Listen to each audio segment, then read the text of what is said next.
and his defense was 7.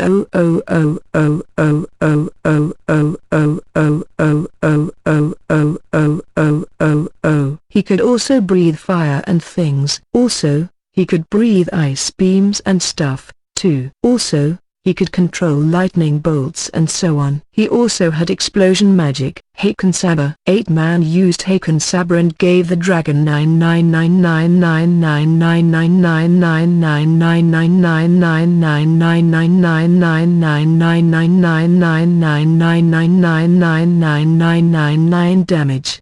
The dragon died. Wow. He's dead. Yay. Good job, 8-man. Not just anyone could do that. Everyone praised 8-man, and he was very happy about it. Then he went to the wizard, and he gave him the something real. Yay! So 8-man was able to obtain true love, and he lived happily ever after. But then, to his surprise, it was actually not real. 8-man was very surprised, but after that, he was able to find real, true love. That's great, even though love is just an illusion. The end. What do you think? Have you lost your mind? In a gift publishing conference room, Toki gave his frank impressions of the latest proposal from Yoshihiro Kaiso, one of his assigned authors. Kaiso had come to the office and said, "Please read this novel before our meeting," as he presented Toki with this handwritten piece of literature. This was a novel written by Nadeshiko. "I'll get in touch at once with Gagaga Bunko and have them publish this as the latest volume of my youth romantic comedy is wrong,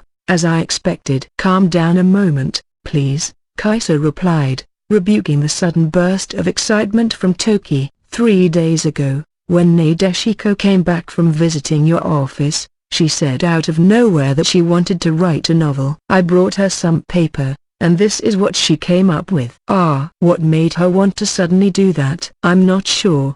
Did anything unusual happen to her in here? No, nothing out of the ordinary. She was just trying on cosplay and singing as usual. I see. Neither of them saw anything alarming in the fact that coming to an office to hold cosplay concerts was now normal to them. Well, Nadeshiko's at the age where she's constantly finding something new to pique her curiosity. I'm sure it's nothing to worry about. Right. And who knows, maybe Nadeshiko will be a professional writer someday. Toki's light-hearted comment made Kaiso chuckle a bit. By the looks of things, I think that day might be rather distant.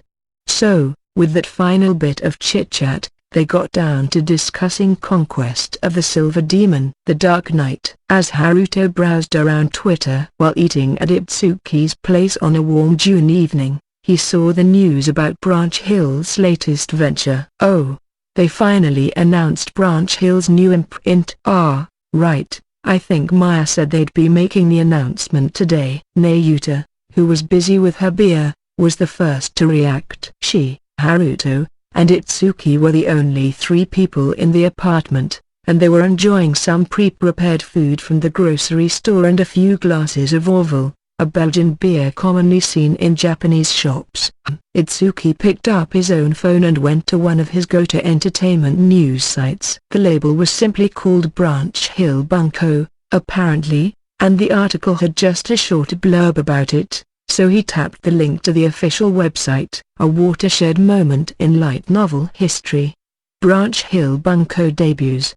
The main page had this melodramatic copy in huge letters, accompanied by some artwork from a famous illustrator. Awfully dramatic. Branch Hill sounds like a mound of twigs or something. Itsuki scoped out the details on the site. It listed the imprint's initial lineup of 5 titles, along with the names of 20 or so authors planning to write for them in the future. Some of them were pretty successful writers. Wow, muttered Haruto as he looked at the site on his phone. They got Kitakata to write for them. Huh? A new imprint. I wonder how it'll turn out. Well, if Shirogane is running it, it's got a chance, doesn't it? They have an eye-catching lineup, too. The history of light novels is littered with labels that pop up only to disappear in the sands of time. Some launch so quietly that not even industry people are aware of them, then disappear just as silently, with Nobunaga Shirogane's name on it.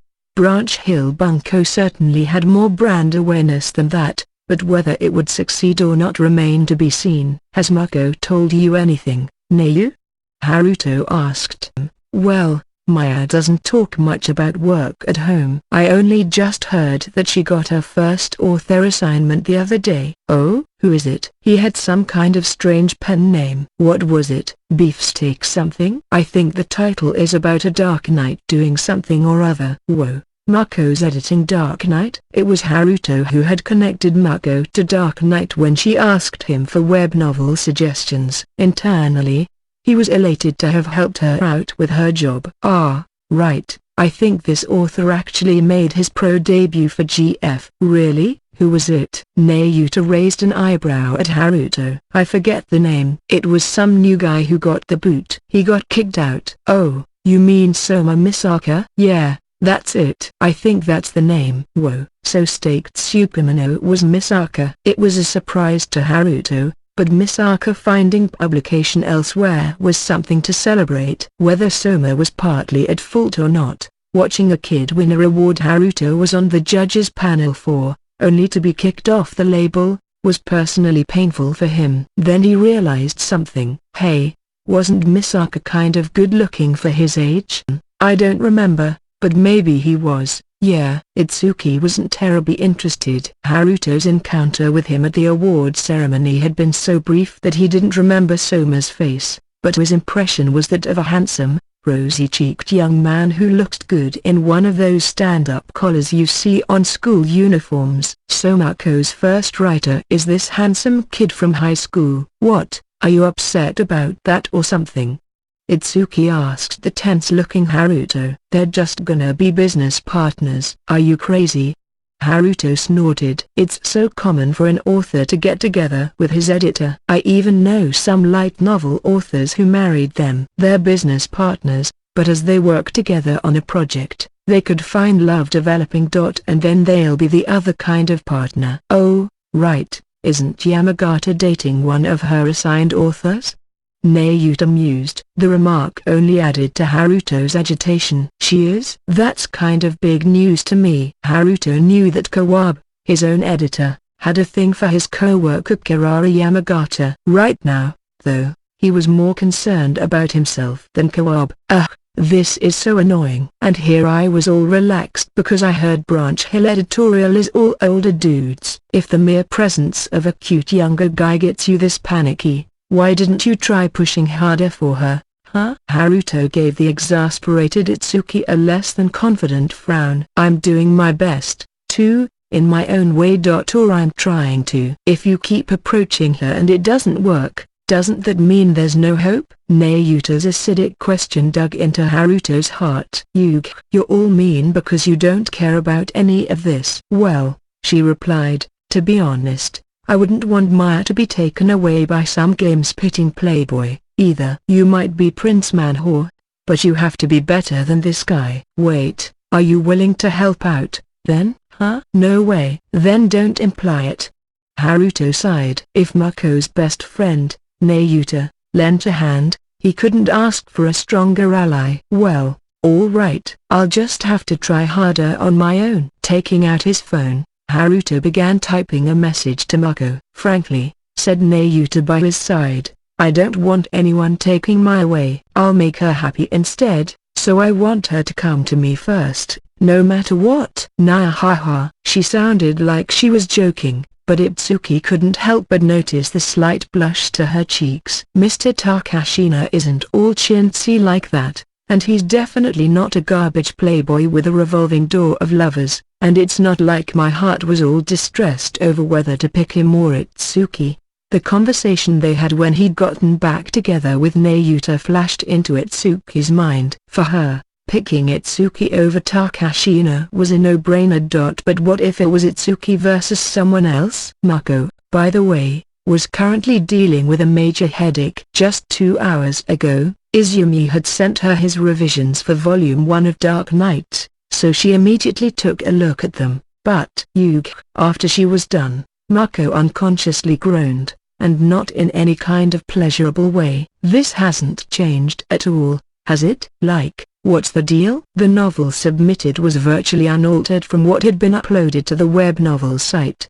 The decisions they'd made over coffee earlier, adding ups and downs to the story's development, writing a more satisfying climax for Volume 1, weren't acted upon in this manuscript at all. It wasn't a matter of trying to improve it and failing. There was no sign of any attempt to change. She wanted to talk to her boss, Aine, about it, but she had just gone drinking with the other editors to celebrate the announcement of Branch Hill Bunko. Mako was planning to join them as soon as she finished reading this submission. So she pondered over this alone, and in time, she sent an email along the lines of, are you sure you didn't send the wrong file? Because the one you sent isn't much different at all from the web version. Please check one more time. It was a fairly serious guess on her part that Izumi really did send the wrong data over. But half an hour later, this came back. This is the correct file for Volume 1. I've given it a lot of thought on my part, but I believe that most of the people who purchase the book edition will be those who read it online and enjoyed it. If I change the scenes and story development from what they enjoyed in the web novel, wouldn't that disappoint those people? Also, I feel this series became popular because of the content that it is right now. Instead of making unadvised changes to it, I think it'd be best for those starting with the book version as well if we stuck to the web novel text. NNGH. Izumi, to his credit, had a valid point. When adapting a web novel for traditional publishing, opinions often differed on how much extra revision should be made. Some publishers added new characters or made major changes to the story itself, while others literally copied and pasted the web novel text into a book template and sent it to the printers. Both approaches had produced lots of major hits. But still, at least talk to me about this. Mako let out a deep sigh. It had been nearly a month since they first met to work out the nature of the revisions. It wasn't right for him to foist this manuscript on her without any advance warning. So, holding her irritation back, Mako sent a reply to Izumi. I understand your feelings, but if you wanted to change the direction we decided upon at the meeting, I wish that you had discussed this with me in advance. After reading your submission, I still think it would be better to make the discussed revisions in order to improve the quality of Volume 1. Thank you in advance for your consideration of this. She spent a few anxious minutes waiting for Izumi to reply. Then, without warning, the phone on her desk vibrated. She picked it up and found a message from Haruto reading, Hey, if you're free the next few days, wanna grab something to eat together? Something to eat together. In other words, a date. It made her heart skip a beat for a moment, but now wasn't the time for that. She tapped out a short reply, busy now. I'll touch base later, and waited for Izumi's reply once more. 10 or so minutes later, it finally came. Phew. Mako exclaimed to herself. I think it would be better to publish the web novel version as is. If you insist that it needs to be revised, then I would like to pretend this book project didn't happen. Please. Personally, I don't see it as a must for me to force this story into publication no matter what. Why is he jumping to that? She looked up at the ceiling, leaning heavily against the back of her chair. Is he really serious about stepping away? Dark Knight was already announced as part of Branch Hill Bunko's launch family, and Hibamshi, the illustrator, is already working on character designs and illustrations. There's no way he can just say never mind at this point. But are these extreme requests part of Izumi's tactics here? Now Mako recalled Kenjiro Toki's story of how Izumi got kicked out of the GF Bunko family. Well, as much as I know about that whole thing, I think Misaka's partly at fault, too. As he put it, Izumi had had a bad relationship with his editor at GF Bunko because he fostered a habit of barking orders and ignoring constructive feedback. Looking back at that meeting, he had been bringing up illustrator requests without any prompting, and now this email. Could it be that Izumi is difficult after all? She had thought, with no real evidence, that she could get along with him. Now that feeling was sorely shaken. The book adaptation has already been announced, and Hibamshi has begun on his work as well. I think this goes without saying, but pretending this offer never happened is not a possibility at this point, and I question how fair it is to try to force your own demands while being aware of that. It's going to be difficult to build a trusting relationship like this. Would you please reconsider revising the manuscript? Just as she was about to press the send button, doing her level best to hold back her rising frustration. Whoa. Hang on there 1 second. Aiane gently grabbed Mako's wrist before she could move the mouse another pixel. Aiane, weren't you at the party? I came to check on you because you were running late. That's a pretty harsh email, isn't it? She had her eyes on Mako's computer screen. Is this for Mr. Tsukemino? What happened? Mako explained matters to Aiane, showing their email exchange so far. Aiane mulled this over for a moment. Well, let's not send this, okay? I don't want you talking about your feelings or making demands for revisions. It's important to be as amiable as possible in email communication, so for now, how about we propose an in-person meeting to talk this over? Her instructions left Mako a little nonplussed. It was clearly Izumi acting out of line here, so she didn't see much need to meet him if he'd just sing the same song in person instead. Aiane, perhaps sensing this, smiled a bit. In emails, you know, a lot of people say way too much, or too little. Why don't you calm down a bit and reread what you wrote? At Aiane's suggestion, she looked back at the email she was about to send. She thought she was holding back her emotions with it. But yes, her word choices definitely had a lot of venom to them, and sure, some people find it easiest to say what they really think over email because they have trouble with it in person. So it's not that real life is always better than online that way. With email, there's a permanent record of everything, so at least you won't have conflict later over what was said or unsaid. But from what I can see, Mr. Tsukemino here gets a bit of a rebellious streak over email, doesn't he? Yeah. So Mako deleted her draft and asked Izumi for another meeting. 1 week later, Mako was back at the coffee shop near Izumi's high school, waiting for him to show up. This time, Aiane was there with her. Hello there. My name's Mitahara, and I'm the assistant editor-in-chief of Branch Hill Bunko. Aiane handed Izumi her card.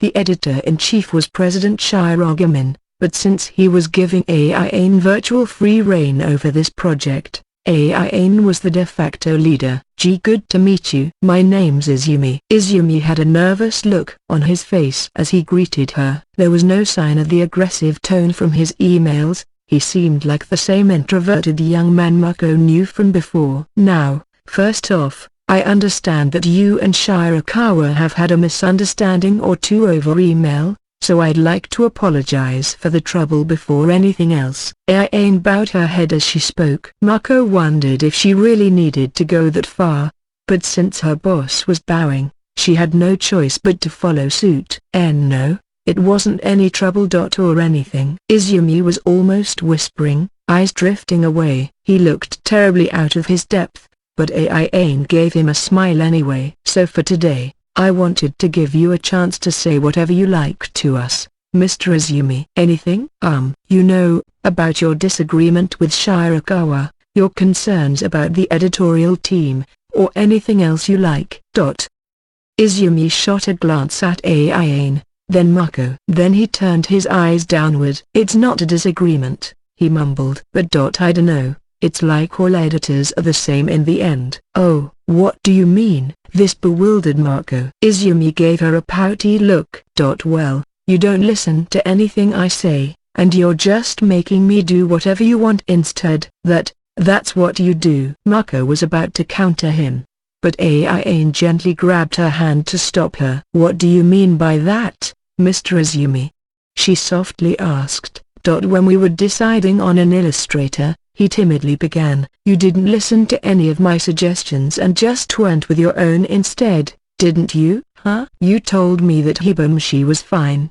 Mako was surprised. Izumi seemed equally baffled. Well, yeah, out of the three you offered me. But I really would have preferred or. He brought up the names of the two game company employees he'd wanted earlier. Like I said, those two aren't possible. Why not? I told you that, Shirakawa, Aiane interjected before she could continue. Did you maybe not explain to him why those two weren't available?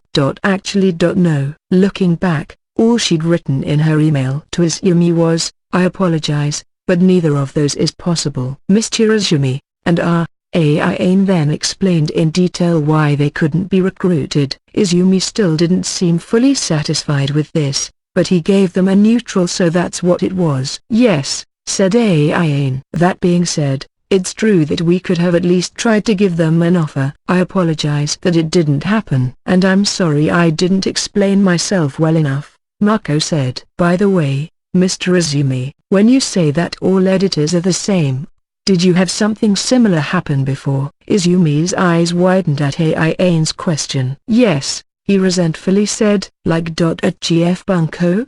Mako asked. Izumi nodded. They then discussed Izumi's former editor at GF for a bit. According to Izumi, the first time he'd had an issue with that editor was when they met for the first time. Before they had really gotten to know each other, they went straight into edit discussions, and he was given a stapled handout filled with all the points that needed to be revised, along with a publishing schedule and a notice that they had contracted to handle illustrations. Some, not all, of these revisions were understandable, and he could accept the schedule well enough, since he didn't know any better. But having an illustrator picked with no input from him was more than Izumi could handle. Apparently, the art style wasn't at all to Izumi's liking, a big minus in his mind. So he agreed to the revisions and schedule, but upon asking his editor to reconsider the artist, the reply he received was an argument. This one's rising up in popularity, and he definitely matches the content of this work.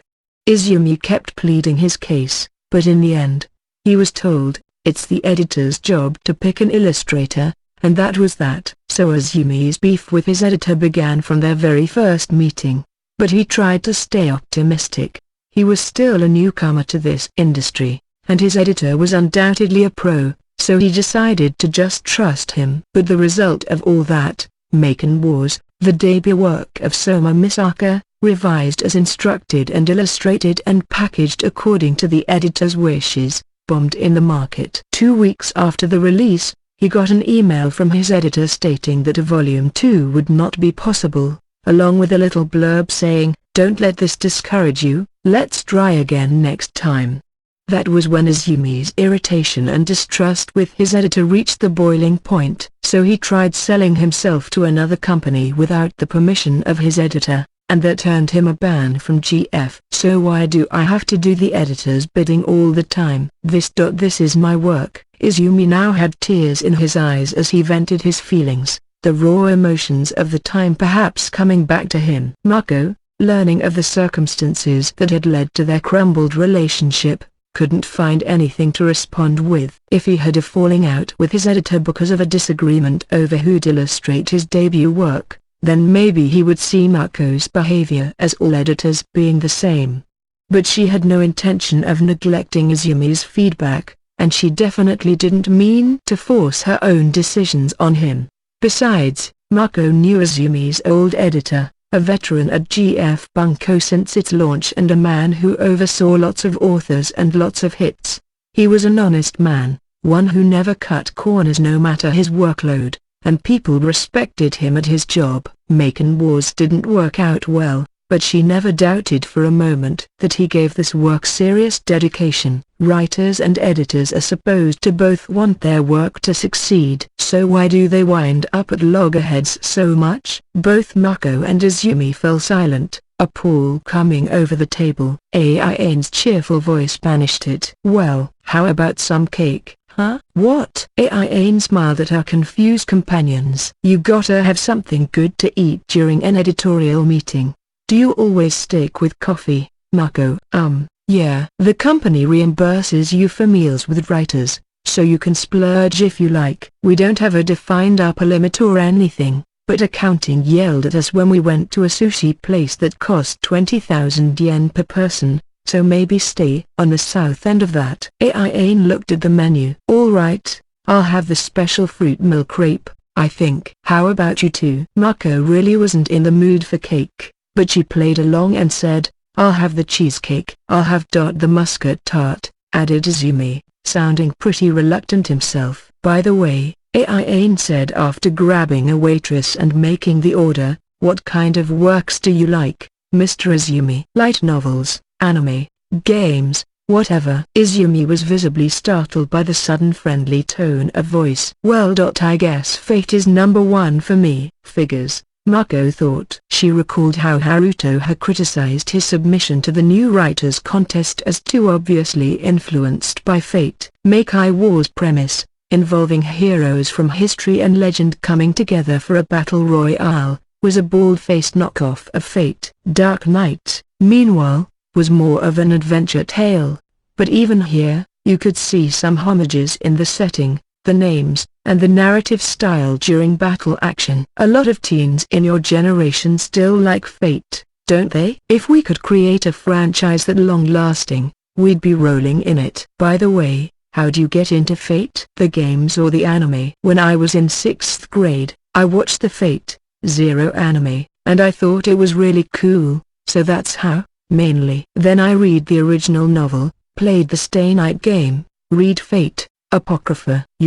Wow. Kind of a shock to hear that someone who watched the Zero anime as an elementary school kid is a professional writer now. Guess I'm not so young anymore.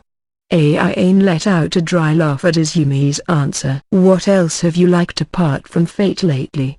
There's a lot. But, like, Overlord and ReZero. Oh, I read the originals for both of those online, so.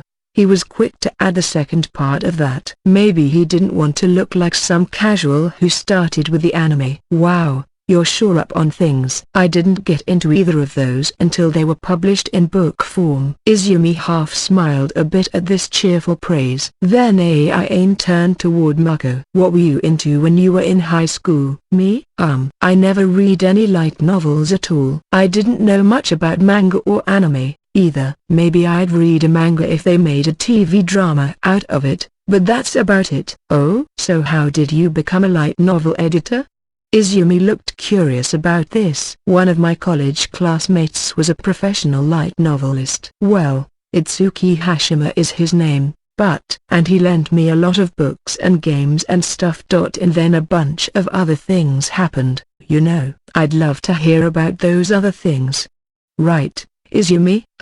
Yes, I would. Ain was grinning at her. Even Izumi was nodding along. So the trio continued their rambling chat for about 3 hours. Why they wanted to become editors, why he started writing novels, their favorite works, their hobbies, things they used to be into, the clubs they were part of, love stuff. And by the time they were digging into their second slices of cake, it was nothing but friendly idle talk. Oh boy, it's late. We'd better get going. Ain, realizing that it was now completely dark out, led the other two out of the cafe. In the end, they didn't talk at all about revising Dark Knight. Mako was freaking out a bit. Why did we even meet up in the first place? Thank you for coming to see us today, Ain said with a smile. Let's talk again soon, okay, Mr. Izumi?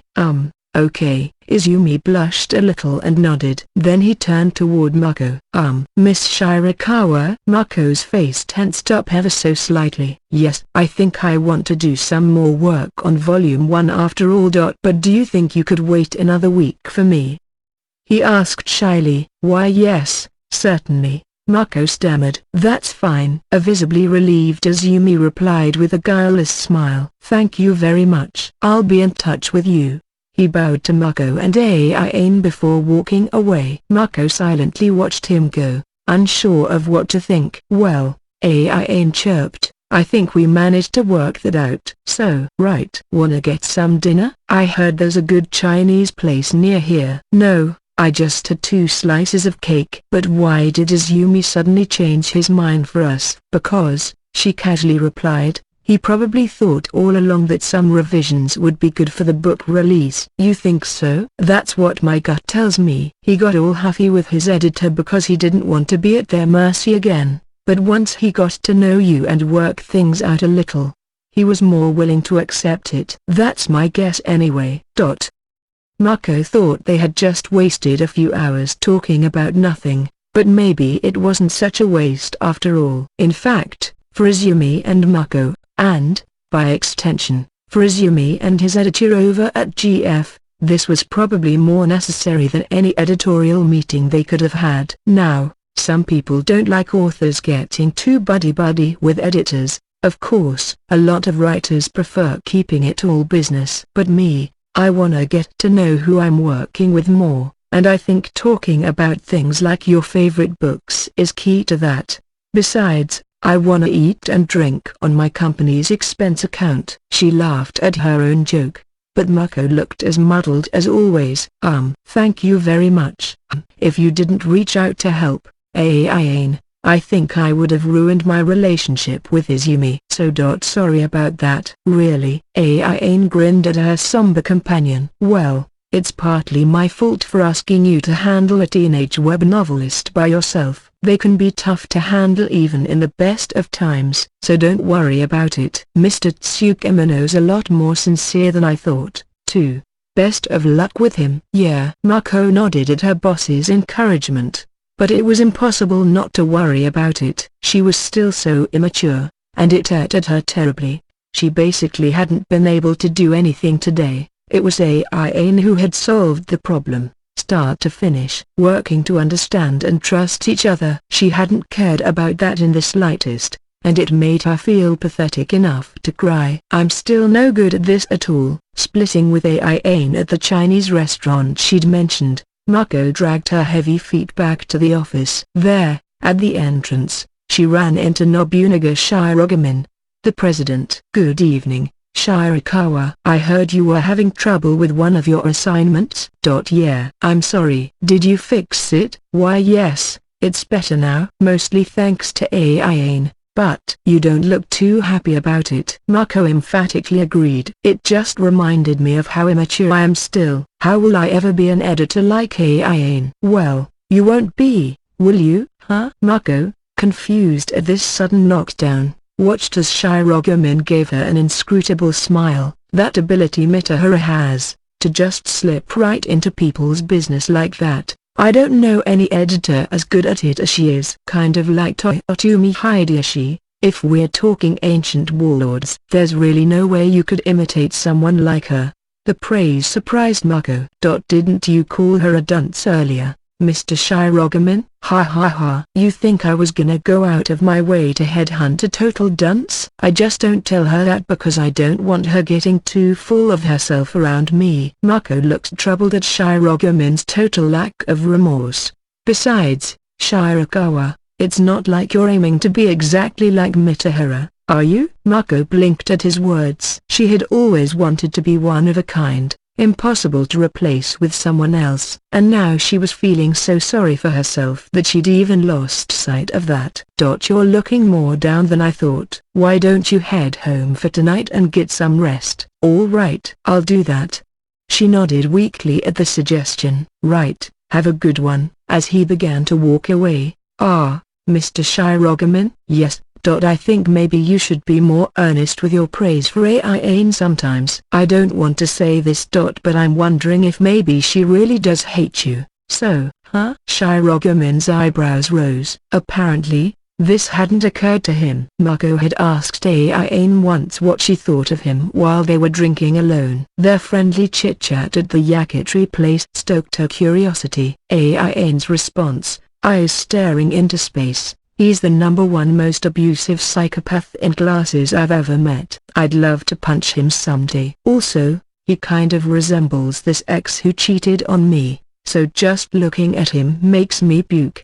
Mako was convinced she meant it, too. "It's not like, she says that because she wants to hide how much she likes me?" he ventured. "No." She shook her head at Shiragomin, who looked visibly upset. "Oh dear." From what she could tell, Mako began to wonder if Shiragomin actually had some special feelings for Aine. "Think about it." Nobunaga Shiragomin, ace editor, Aine Mitahara, a brilliant rising star he values and cherishes, and there was just so much discord between them. And if that was how they worked, how would Mako, a half-witted newbie editor, and a bunch of twisted, quirky novelists ever find a way to work in harmony? Now she was more nervous than ever about how she'd manage to make it in this business. "I love you." "Hi, Maya." "You're home a little early today." It was past 7:30 in the evening. After returning early at Shiragomin's suggestion, Mako was greeted by Nayuta, wearing a smile and nothing else. "Hey, Nayu. I'm about to have dinner, so I'll make some for you, too." Lately, when Mako was late coming back, Nayuta cooked dinner. Cooking, for her, mainly meant turning on a rice cooker, so she was just buying stuff from the grocery or convenience store, but Mako appreciated it nonetheless. "But not tonight." "Sorry, I had a lot of cake at this meeting, so I'm not hungry. I'm gonna use the bath for a bit." "Oh, really?" "I'll take a bath, too, then." So Nayuta padded into the bathroom and flipped the switch on the hot water heater. Mako removed her clothes as well, and the two of them took turns washing each other until the tub was filled with warm water. "Did today burn you out, Maya?"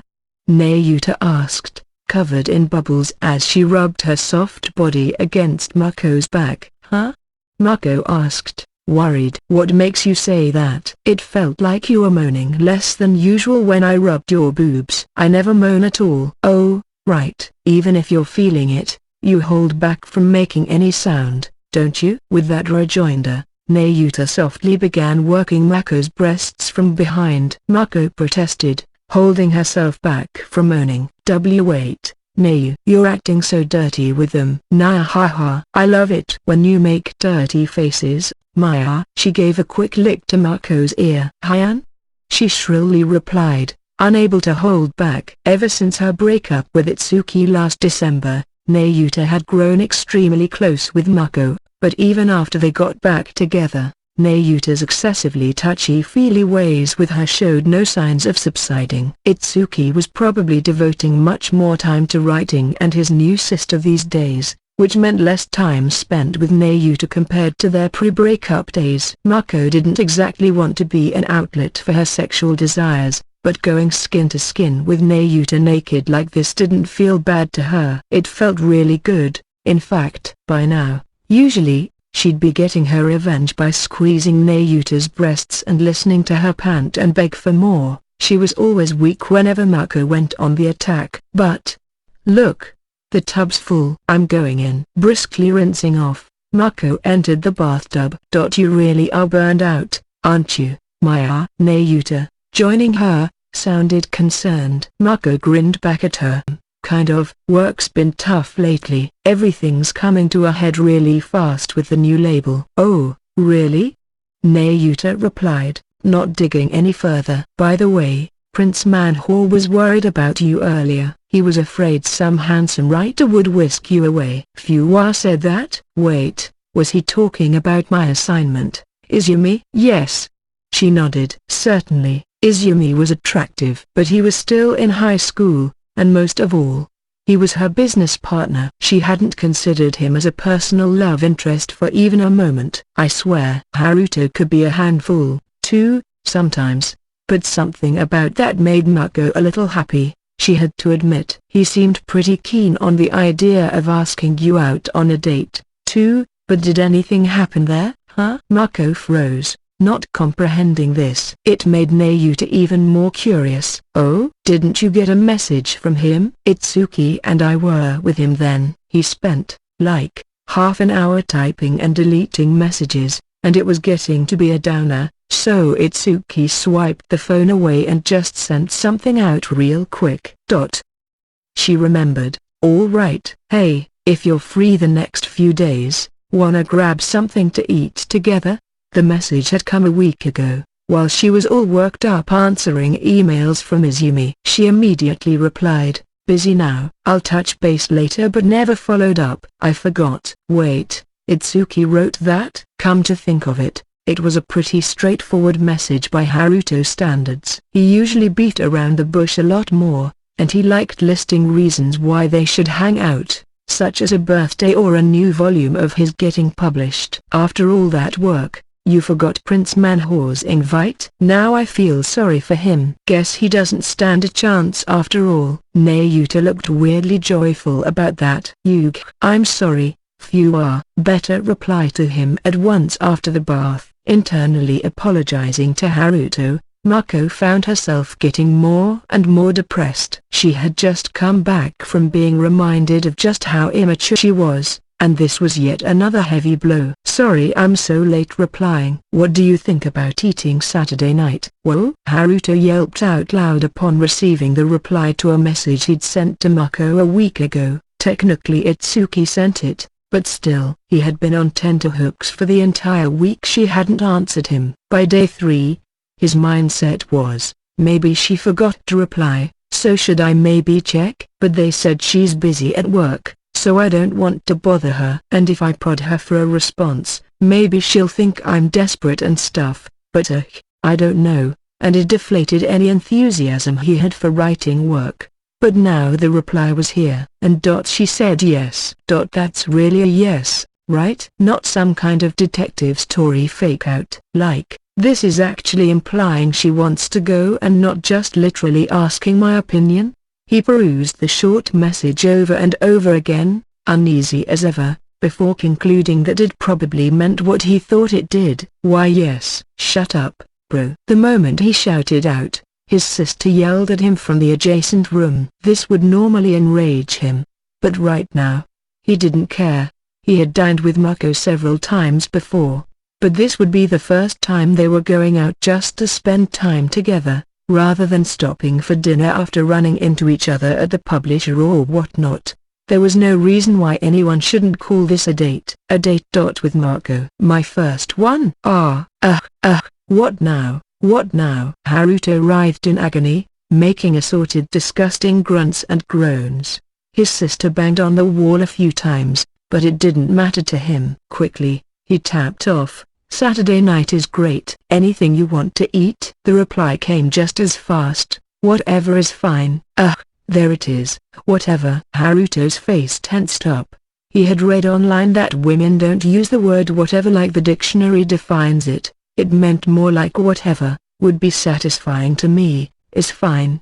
He'd need to think carefully over which restaurant he'd choose. In a rush, he tried some internet searches like date place and first date dinner restaurant, listing up all the spots that looked good to him. Should he pick a fancy French place or high-end sushi restaurant to show off his maturity and financial stability? Maybe not. If he did, Mako would probably refuse to let him pay for her. So maybe a diner or fast food? That wasn't really a grown-up date destination. But how about a more casual restaurant or maybe a somewhat fancier than usual izakaya? I can't decide. He shouted, head held in his hands. His sister banged the wall some more, but he ignored it. After an hour or so of this, he still couldn't make up his mind, so Haruto sent a message to Itsuki. Mako said yes to dinner, but where do you think we should go? The response, if she likes you, anywhere is perfect. If she's not interested, nothing is gonna work. He thinks he's so smart that he's above all this now. Scowling, He sent him a sticker of a dejected-looking anime character and decided to think some more. But after a while longer, Itsuki sent another text. But if she said yes to you, she can't be totally disinterested, right? Zing. Itsuki followed it up with a link to a restaurant review website. Haruto tapped it. It took him to a page for a restaurant called Bistro something or other. What's this? It's this nice hidden gem me and Kaneko found the other day. It's all real good.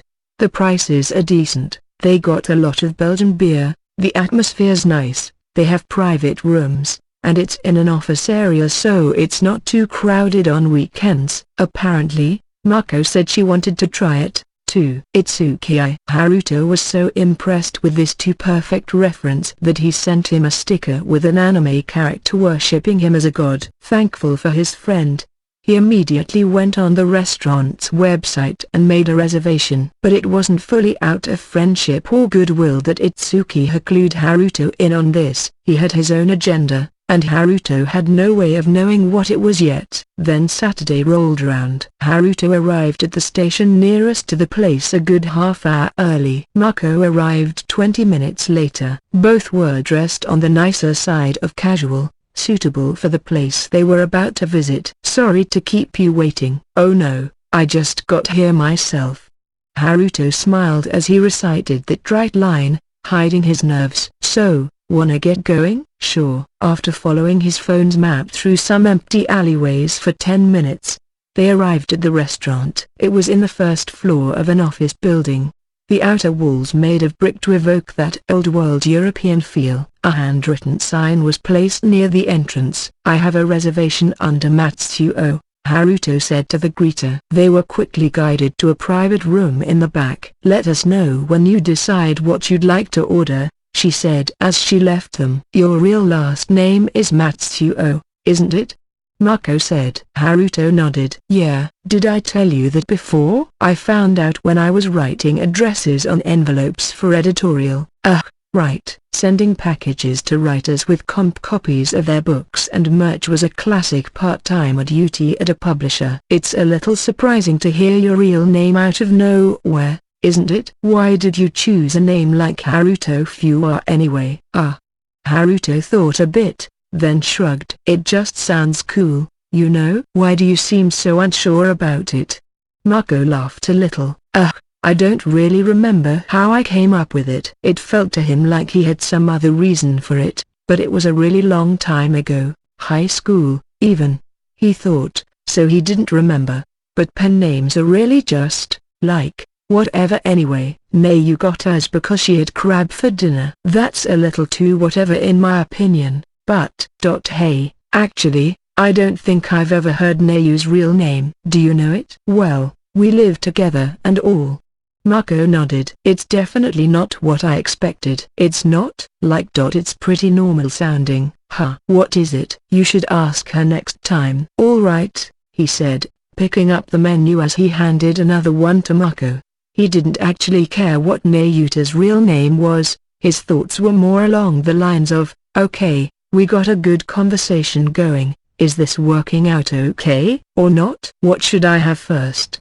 Mako muttered as she looked at the drink menu. Haruto focused on his own. Just as Itsuki advised, they had a wide selection of Belgians, along with European and US beer, wine, whiskey, and more. Each entry on the list had a little line below it with a quick description like, sour ale, 6.5%, refreshing citric tartness, which he appreciated. I'll take a delirium tremens. Mako picked a famous Belgian beer, one with a cute pink elephant on the label. It was sweet, with a nice, approachable mouthfeel that burst out into a spicy bitterness on the tongue. It was also 9% alcohol by volume, very much on the high side. Delirium tremens refers to the hallucinations seen by hardcore alcoholics, as represented by the pink elephant. To be honest, it probably wasn't the greatest pick for one's first drink of the evening, so Haruto thought it wise to comment. That's pretty strong, but is that what you want? Oh yeah, I know. I had it at Itsuki's once, and I liked it. If she knew what she was ordering, it'd be rude of him to intervene. So Haruto chose his own beverage, flagged down a waiter, and ordered some drinks and appetizers. Before long, the beers were brought in, along with some pretzel sticks as an extra. Haruto had opted for a Saint Dupont. This one used a lot of hops, so while it was refreshing, it was also very bitter and satisfying to drink. This Saint beer style was native to Belgium, drunk by workers during farm work in the summer, and it was perfect for this late spring weather. Well, cheers. The two of them lightly clinked their glasses, took a sip of beer, and bit into a pretzel. The crunchy sticks, liberally sprinkled with salt, went extremely well with the beer. That's good. In no time at all, Mako had half the glass finished. There was something oddly alluring about her sigh of satisfaction. I feel like now that I'm a working adult, things like beer taste a lot better. You think? Replied Haruto, quite surprised. I've never really had a real job before, so.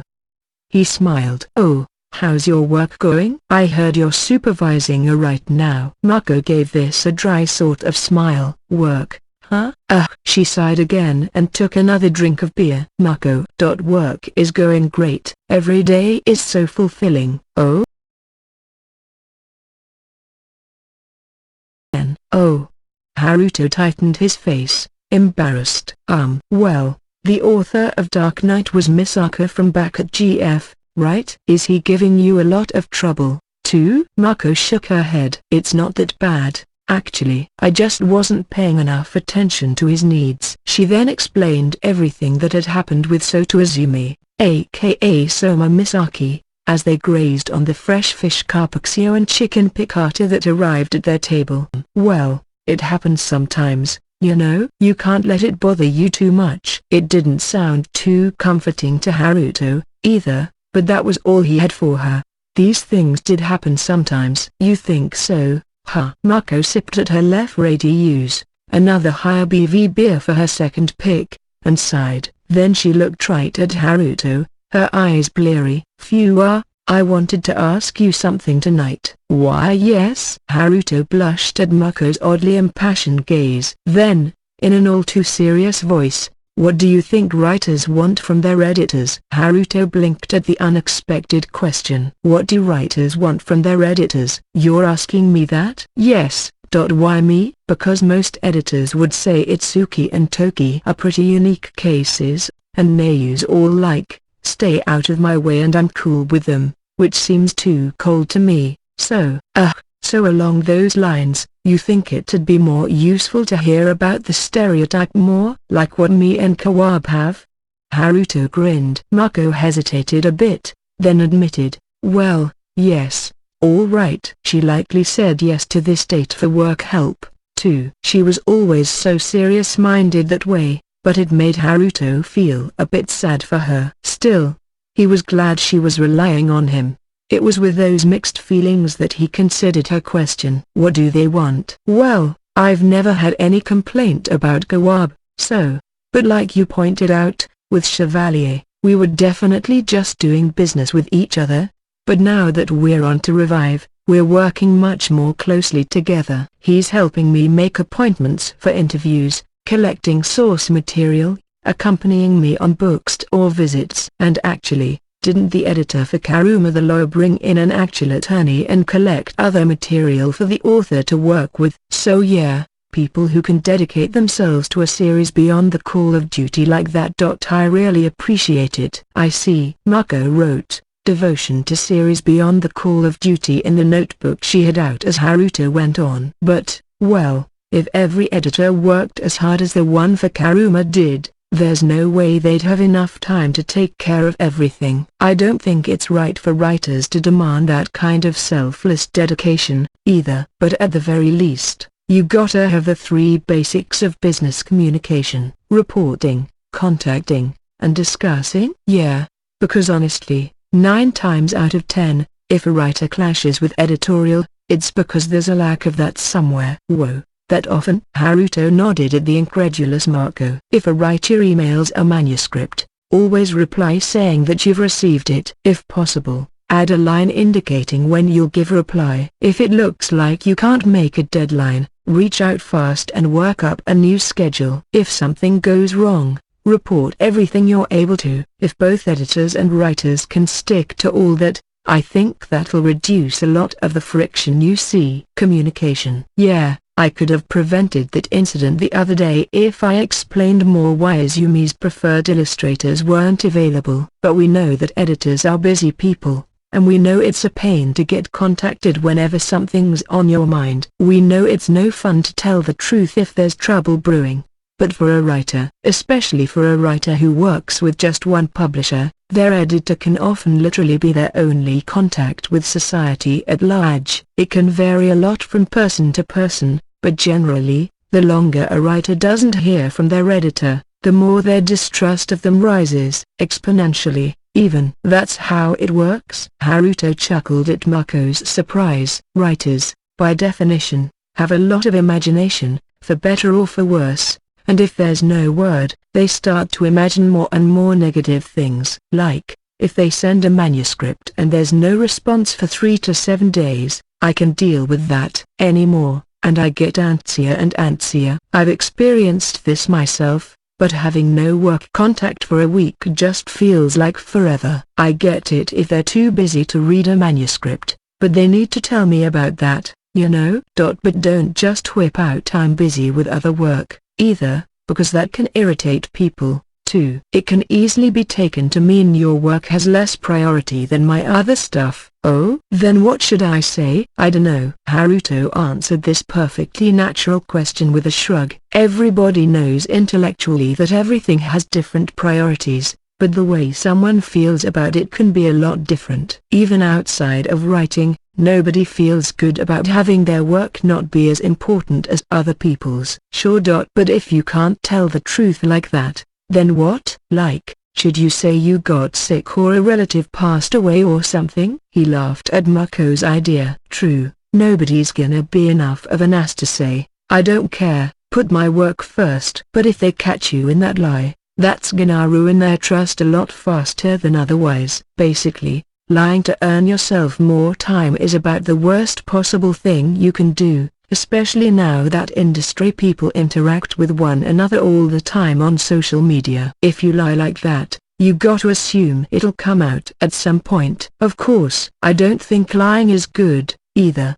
But really, what should I do, then? Well, the best thing to do, without a doubt, is to not take on so much work that you have to make someone wait for more than a week in the first place. That's easier said than done. I mean, nobody volunteers to take a ton of work. Exactly. So realistically speaking, you need to explain exactly what this other work is that you have to prioritize. Basically, convince the other party that they really do need to wait a bit. Whether they put up with it depends on them. But, I see. So it's all about communication in the end. Mako looked humbled. Yeah, and the other thing I hear about editors who create these incredibly intricate schedules for writers, stating that the plot has to be finalized by this date, chapter 1 needs to be up by this, the first draft by this, edits and revisions by this date, like they're controlling every aspect of their writers. Wow. That sounds like a band manager. You're right. It must take up a ton of work, and some writers don't appreciate it much, either. They picked this job because it lets them use their time freely,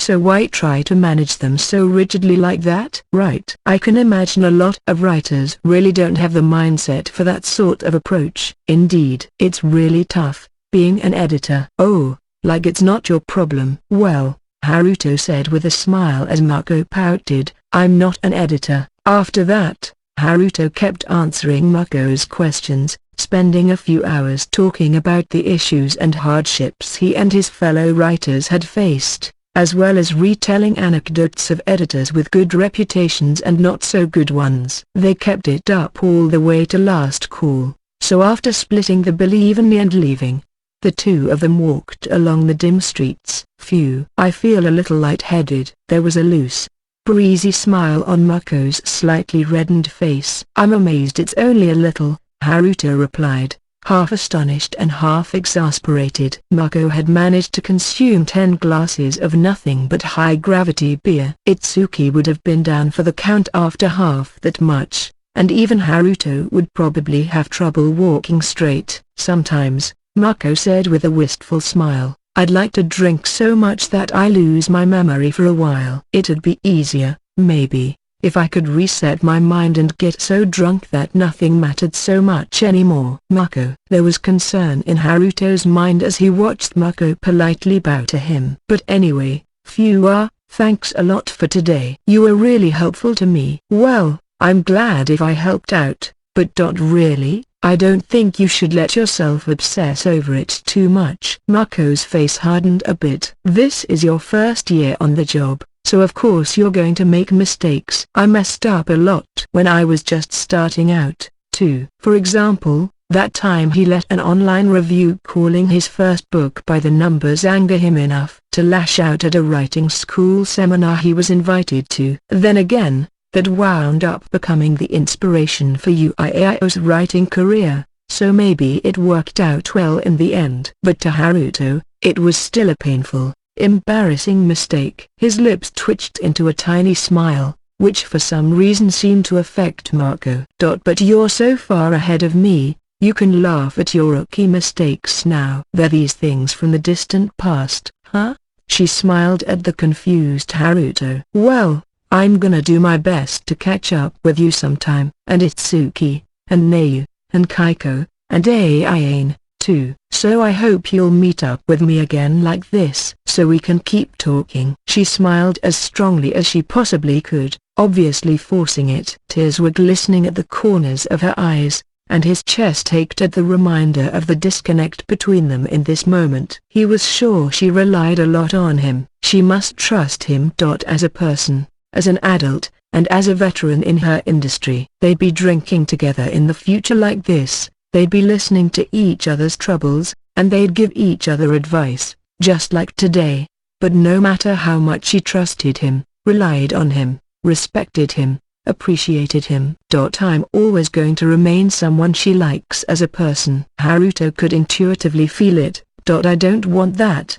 He didn't want anything like that. He felt it so badly. It made him want to tear his heart out. Trust, respect, and appreciation wouldn't make him at all happy. Convincing himself that helping her out made him happy would be nothing but a delusion. What I really want? I wish I really was Prince Manhor. Fuwa, what are you talking about? As Haruto shouted to the heavens without any warning, Mako reddened, eyes darting around. There was no one nearby, fortunately. Fuwa. She studiously looked at Haruto's face. He wore a sad smile as he spoke haltingly. If I was really a womanizer like Neu keeps saying, then I'd embrace you while you're all depressed like this. I'd kiss you, and then I'd have the guts to take you straight to a hotel room. Fuwa. Really, what are you going on about? Haruto sighed as Mako blushed, her eyes half open and staring at him. Like, you see it in dramas and manga all the time, right? A woman is hurt. The protagonist kisses her out of nowhere, the girl answers in kind, and then the scene shifts to a hotel room in the morning where they're giving each other a wake-up kiss in the nude. You know. Yes, I've seen things like that before. But sadly, I just can't do that. People say, like, one thing led to another. But how the hell does anyone go from kissing to waking up in the morning? I just have no idea at all. I don't know where any love hotels are around here. I don't know how we reserve a room and access it, and if there's someone at the front desk, he'll know we're there just to do it, and isn't that super embarrassing? Then Haruto sighed loudly once more, ready to cry at any moment. But I'm not Prince Manhor. I've never kissed anyone, much less screwed them. I'm a stupid virgin, a porn game addict, a guy with no girlfriend his entire life. He gritted his teeth. I'm so harmless that I can't even take advantage of a girl's tears, and I hate it. But I think that's one of the good things about you. Mako was probably being sincere with him.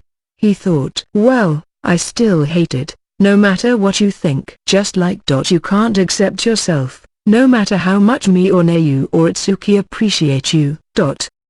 With a gasp, Mako's eyes opened up. Haruto responded with a weak smile. I don't want to stay a nice guy or someone you like as a person, no matter how much I'm trusted and appreciated. I want you to be my girlfriend, Mako. But since I'm not Prince Manhor, I have no idea how this process works, so even with a golden opportunity like this, I can't do jack. All I can do is keep parroting these words like an idiot, like I always do. He took a breath. I love you, Mako Shirakawa. I want us to be a couple. The words were weakly intoned, as if part of a prayer. Mako, hit squarely by them, stared dumbfounded at Haruto's face for a few moments. I think that I probably love you, Fuwa. As a person, yes, but also as a man. I think, probably. Her cheeks were flush, her words just as halting as Haruto's. It made his eyes widen with surprise and joy. But right now, I've got my hands full just with the work in front of me. Right now, work is more important to me than love. I want to become a full-fledged editor, and I want to be on par with you, and Neyu, and Itsuki. Oh, Haruto's face clouded with a familiar resignation. So, I still have no idea when this would be, but when the time comes that I can properly accept myself. If you tell me that you still love me, then. She softly smiled. Then please,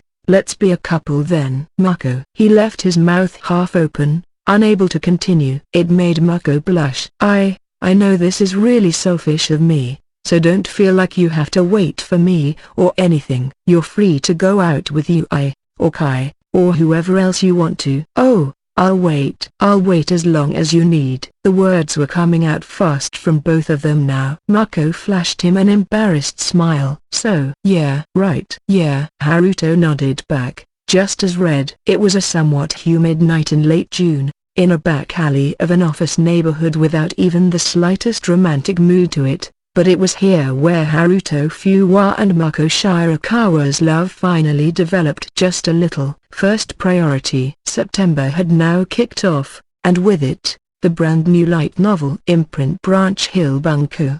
The hero, chased away from his nation, becomes a dark knight and lives a life of freedom. The first book Mako oversaw as editor, somehow managed to get done in time to join the launch lineup. The initial response to the label was reportedly pretty strong overall, with Dark Knight in particular scoring a reprint within the first week of its release. The real work was only getting started, of course, but at least they were safely off the starting line, and everyone at Branch Hill from Mako and AIA on down was incredibly relieved. 3 days after the publisher committed to a second printing of Dark Knight Volume 1, Mako took a few days off to go on a late summer vacation with Nayuta, Itsuki, and the rest of the gang. They were going to the Nagashima Resort in Mie Prefecture, a 3 to 4 hour trip west of Tokyo. Chihiro told Mako that the place ruled for her graduation trip, and they had all talked about paying a visit at one point or another, so they decided to commit to it once Mako could take some extended time off. Having your project score a second printing is great news for any editor, and Mako was in high spirits, even though Izumi was no longer her only writer, thanks to a spate of new assignments as of last month. She still had doubts about her job performance, as always, but with this trip, at least, she wanted to kick back and refresh herself. So a rather large tour group, Mako, Nayuta, Itsuki, Haruto, Chihiro, Kaiko, Yui, and Oba, signed on for the trip. It began on a weekday, but when Mako brought up the schedule with them, they all readily agreed to it. Light novel authors, of course, have a lot of leeway with their schedules. Chihiro was still on summer break, Oba got a day off from school so she could make it, and Kaiko, forever chased by deadlines, brought her work tools along. The gang left Tokyo Station early in the morning and reached Nagashima Resort a bit past 10 a.m., leaving their luggage at the front desk. This was the site of one of Japan's largest amusement parks by square footage, and during the summer season, it also featured one of the nation's biggest water parks. That's where Mako and the group decided to go first. Once they got past admission and were in the water park, they split up to change into their swimsuits. All the women had brought two-piece bathing suits to this trip. Mako had brought along one of the many suits Nayuta and Kaiko purchased for manga modeling purposes. It was maybe a little skimpy for her liking, but among all the erotic, provocative suits in the library, This was the most decent one. Nayuta, Kaiko, and Yui opted for proper, more mature designs, but the powerful presence of their breasts was unlikely to go hidden by any article of clothing at all. Uber, meanwhile, went for a frilly top and bottom, focusing squarely on cutaciness. Surprisingly enough, it was Chihiro who went the most daring on this front. She had on a triangle bikini, just a little bit of fabric held together by strings. Her breasts looked unusually large. She must have put in some padding. "You wear that kind of thing, Kai?" The sheer surprise from Mako made Chihiro blush. "I wanted to put up a good game here, so," she softly said. "A good game against Haruto, no doubt. But, Kai, I hate to break it like this, but Fuwa and I—" "Yes, I know," interrupted Chihiro before Mako made it any more awkward. "Haruiko told me himself, but you're not going to be together with him until you're a full-fledged editor, right?" So I figured maybe I still had a chance. Chihiro's eyes made Mako flinch a bit, as if a gauntlet had just been thrown down before her. "Well, I have no right to stop you, but," she thought, "I don't see how it's too possible." She didn't think it because she felt like some unassailable champion, but if you stepped back and gauged Haruto's character, the chances of him giving up on Mako and getting swayed by some other girl seemed impossibly low. "Do you think I'm going too far?"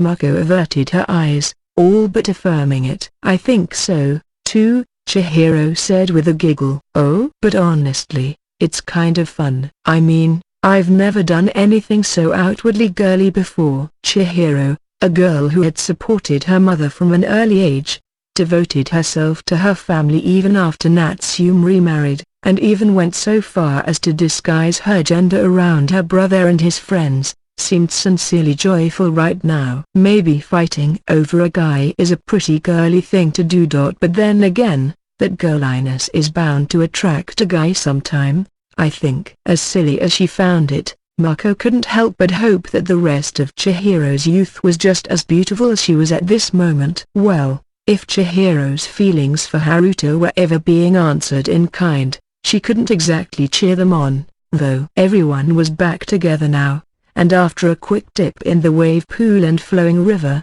they decided to go hit the water slides. There were a ton of different types, which was why the water park was so popular. But being part of Nagashima Spa Land, a renowned treasure trove of roller coasters, most of the slides were aggressively designed for thrills and speed. If the only water slides you knew were the wimpy ones from the local family fun center, you were in for a rude awakening. Unlike roller coasters, which at least give you seat belts and safety bars to stay safe with, water slides throw you into the abyss practically naked. Some people, in fact, love all kinds of coasters but are too scared of water slides to even consider them. Itsuki Hashima was one of those. I really can't. I'm gonna die. I don't get why anyone voluntarily goes down something so dangerous. Are these people suicidal or something? After trying out 3 different water slides, Itsuki was staggering around the paths, ready to burst into tears. "Wait, don't you love roller coasters?" Haruto asked, astonished. "What's up with that?" It was more than 2 years ago now, but when Itsuki, Haruto, Nayuta, and Mako had gone to another amusement park once, the first 2 went on a wild tear, conquering every roller coaster the park had to offer. "I like to enjoy the speed while I'm held firmly in place. Water slides don't work that way. I'm all sore from getting bumped around. I hit my head when my inner tube flipped on me, and I got water up my nose in the pool at the bottom." If roller coasters are a pastime for nobility, water slides are just a test of courage for the common rebel. "You're that bad with them, huh?" Haruto audibly snickered at him. "I'm not a big fan of coasters, but these are pretty fun." "Itsuki, let's go on that really steep one next." Nayuta was also a water slide girl, apparently, because she was all smiles and pointing at another one not far away. No, no, no, no, no. Itsuki shook his head as strongly as he could. "I'm gonna take a break, so just go have fun for a bit, okay?" "Oh, I think I'll rest for a little while," 2, Mako said. I don't think I'm too good with the scary stuff. Me neither. If you're taking a break, I'll join you. Before Oba could complete the thought, Nayuta grabbed her by the hand. Okay, ow, let's go on that together, huh? Canny? What? I don't think I like them too scary. Nayuta was too busy dragging away Oba to take any notice. No, you don't want to slide down with me, ow? No, it's nothing like that. Then let's go. I want you to get a real good taste of what hell is like today, ow. After Nayuta and Itsuki had broken up, Oba had expended more than a healthy effort seducing Itsuki at his apartment. Once Nayuta learned of that at last year's Christmas party, she began to pick on Oba noticeably more than before. Oba, meanwhile, didn't remember exactly what she had said at that party for some reason, so she wasn't really sure why Nayuta was carping on her so much. Let's go, too, Haruiko.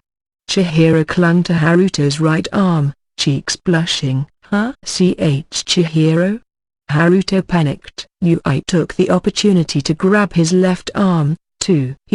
Let's go, Haruto. Ever since they came to this park, I had been putting a move or two on Haruto as well. She had given up on him at one point, but it looked like some of Chihiro's audacious behavior had rubbed off on her. She had kept her makeup subdued for today, but those breasts still packed a punch, and clearly they were swaying Haruto more than Chihiro's assault.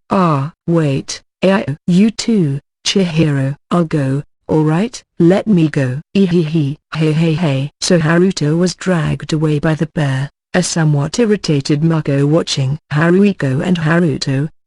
She began to wonder if she could have called him something friendlier like that by now. But he had always been Fuwa to her, and it'd be weird to suddenly change that now. So, you okay with that? Itsuki asked as he watched this charade unfold. Mako sighed deeply. I do trust Fuwa, more or less. Right. Then they left, looking for somewhere to sit down. Kaiko, by the way, went right to the restaurant after changing to start sketching up her next manga chapter, so she wasn't there. Being part of a hot spring resort, the water park had a number of small heated pools dotted around the property. Since they were here and all, Itsuki and Mako headed for the nearest one and hopped in. It was quite warm inside, just hot enough that going in with a swimsuit, as opposed to in the buff, seemed to be the way to go. Also relaxing in the pool were a few families with small children, along with a couple or two who looked around college age. Wow. This is kind of like a unisex hot spring. Knowing what she did about Itsuki's unique romantic interests, Mako didn't think he'd try anything weird, but joining a man in a public hot spring made her feel terribly self-conscious. Itsuki acted the same way, his eyes fixated on some faraway point in the sky so he wouldn't catch sight of her. So they announced the release date for your new series? Mako ventured, trying to break out of this weird atmosphere. Why yeah, Itsuki replied. GF Bunko had updated their website the other day to announce that Volume 1 of LR Days, the latest from Itsuki, would go on sale in October, or next month. Sisterly Combat, which had been running for the past 3 years, concluded in July with the release of Volume 10. Making this the perfect time to announce a new series from him. Did you finish writing the volume yet? Well, naturally, of course. The author proofs are done, too. Considering Itsuki's history of ignoring deadlines all the way up to the month of release, there was no naturally to this at all. Mako refrained from pointing that out to him. Think it'll do well? Well, I've done everything I can for it. Doesn't sound like that's all you have to say about it. Itsuki shook his head. No, I really do like how it turned out. It's definitely the most engaging book I've ever released. It's just that it's still so far away from my ideal. What Itsuki really meant by that wasn't too clear to Mako. So he's trying his best to press on, too, But it sounds like the book you edited is selling well, Mako. Yeah. Her lukewarm reaction gave Itsuki pause. Aren't you glad for that? No, of course I am. But it was already pretty popular as a web novel, And really, it's mostly thanks to Aiane that we got it out as a book in the first place. Aiane. Itsuki gave a subtle scowl. How is she as an editor anyway? Oh, she's superb. She acts all chill, but she's super detail-oriented. People love her, authors trust her, and she happily takes on the craziest requests from people. Like, I can tell Izumi loves her a lot more than me, too, so she always did like seducing younger dudes. Huh? What? And never mind. Itsuki looked away from the confused Mako. Ugh, but how am I ever going to establish myself doing this? Well, you better. Haruto's waiting. He meant to tease her with that, but Mako blushed a bit. I mean, I'm working on it. Not just for Fua's sake but you know. I feel like it's just impossible for me to turn out like Aiane. No matter what I do. I feel like editors need to find their own weapons to work with, just like writers. She sighed. Itsuki, what do you think are my greatest strengths? It was a question she'd normally be way too embarrassed to ask someone point blank, but the comfortably warm water must have loosened her lips a bit. Your strengths? Itsuki thought for a short moment. Maybe how dumb you are? The reply was delivered decisively. What? What did you say? Itsuki reared back from the understandably perturbed Mako. Whoa. I didn't mean that as criticism. I really think that's one of your strong suits. You don't call people dumb in a good way, she replied, squinting at him. Itsuki sighed. Do you remember back when we all met up with the All About Anime people? Yeah, I do. I was about to let the screenwriter con me into making all these changes to the story for the series, and then you, this random part-timer, chimed in to stop him, right? You were all like, isn't this weird and should you really leave it all to them and isn't this your project and stuff? Yeah. The memory was a little shameful to Mako by now. Looking back, she was speaking way out of turn there. But Itsuki smiled at her. But thanks to you, I kept playing a major role in the All About series. The way you do that, not going with the flow, letting your emotions take over, and going so far out of line, it's helped me out, and Haruto, and Kaneko, and Kaiko, too. The way you're just oblivious to the consequences. It's so stupidly straightforward, you know? That's a strength. And don't let anyone say it's not. But I did that because I don't really know anything about this business. Mako pouted, her frustration showing on her lips. Exactly. Suddenly, Itsuki's piercing gaze was on Mako. You had a stint at GF Editorial, you learned a lot about light novels and stuff so you could get a job. You read lots and lots of manga and web novels. You found work as a professional editor. You've got this knowledge and experience now. And, you know, maybe it's made you little too smart for your own good. You're knowing your place more these days, you're able to go with the flow. You've devolved into more of a regular member of the industry, kind of, devolved.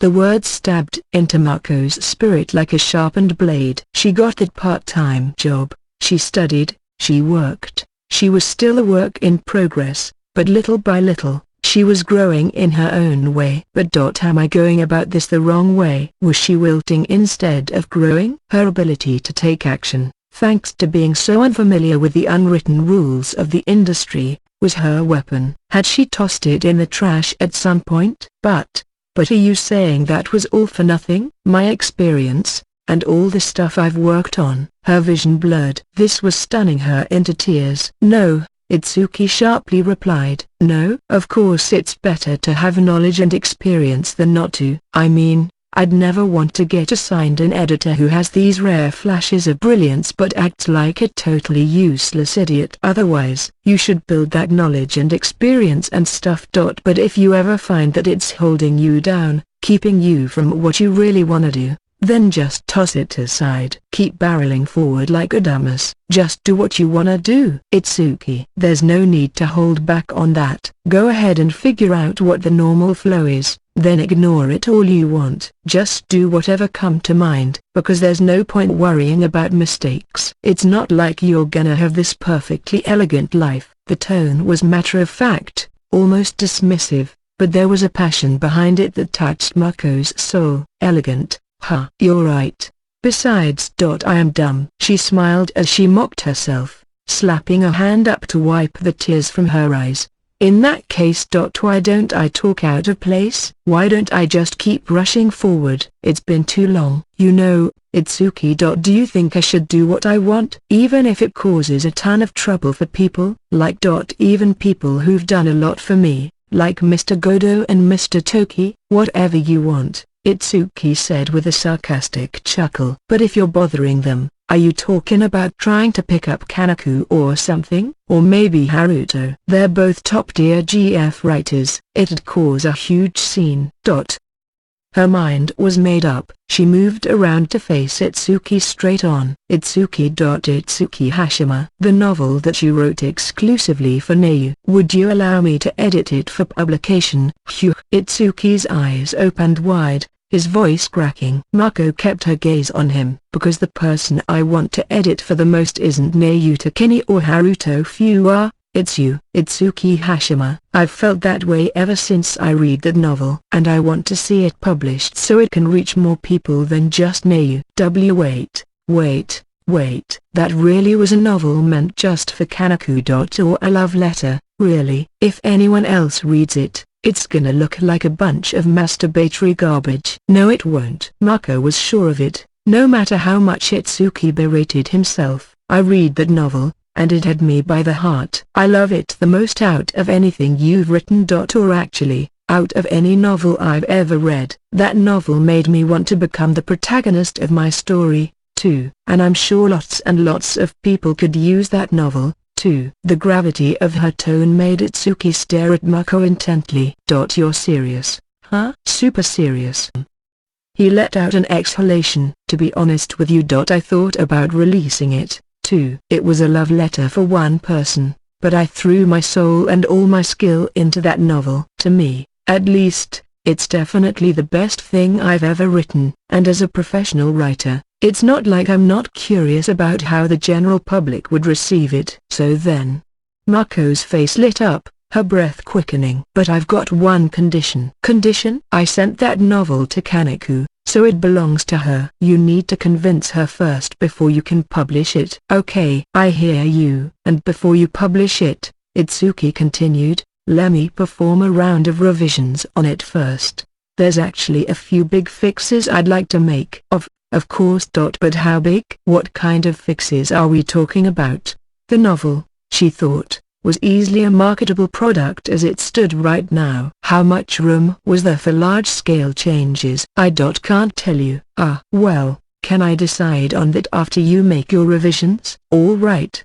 Itsuki nodded. And so Itsuki Hashima's 40,000-word, untitled love letter, written exclusively for his beloved, had its publication project underway. And it was also the birth of a duo who would later make a huge, indelible mark on the entire publishing industry. Back in Tokyo after the resort trip, Mako asked Naoto about letting her publish the novel. She met with no resistance. Yeah, sure thing. Like, it's the masterpiece of the century. It'd be a huge loss to literary history if it didn't get released. That's Naoto for you, Itsuki's lover, and his biggest, most enthusiastic fan. Mako then made a beeline for the GF Bunko editorial department and asked Kenjaro Toki and editor-in-chief Godo if Branch Hill Bunko could publish one of Itsuki's previously unreleased manuscripts. If Mr. Hashima agreed to it, Godo replied despite the look on his face,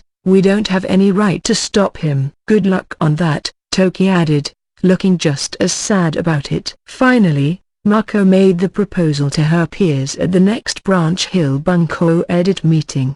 Her presentation wasn't exactly extensive, just a really long wall of text talking about how awesome this novel was and how they'd understand once they read it.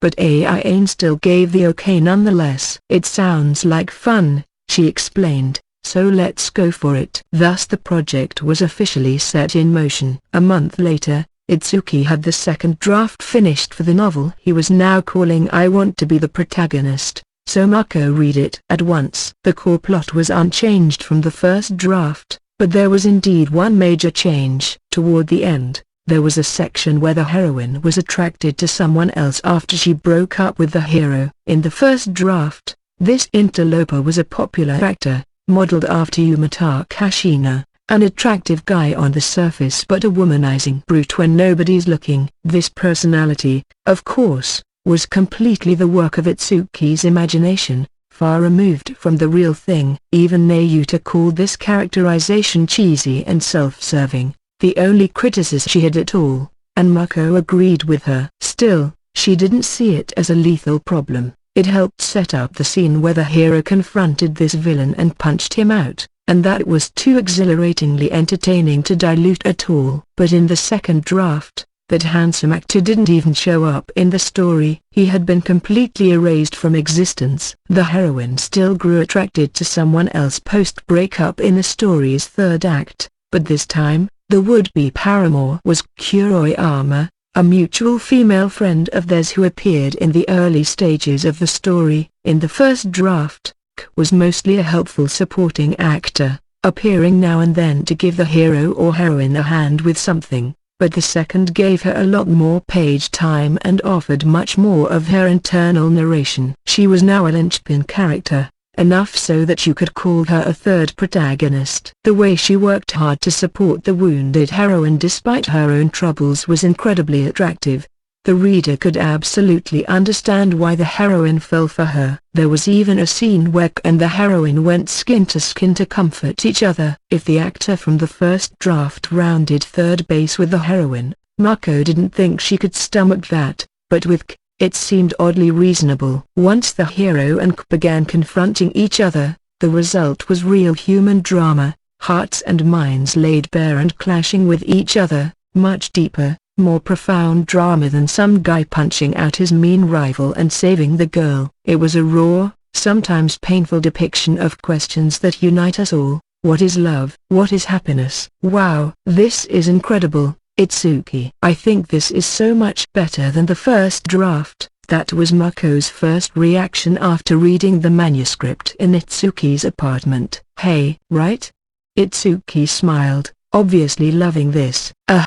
The fever was clear in Mako's sigh. I can't believe K morphed into such an engaging character. When she first got introduced, she looked like this typical troubled girl you'd see anywhere, but she's so kind, and honest, and passionate, and not perfect at all but just so cool to experience. I think I might empathize with K the most in this novel. I bet you do, Itsuki scornfully muttered. Huh? Itsuki looked at the confused Mako as if beholding some strange fantasy creature. Didn't you pick up on it?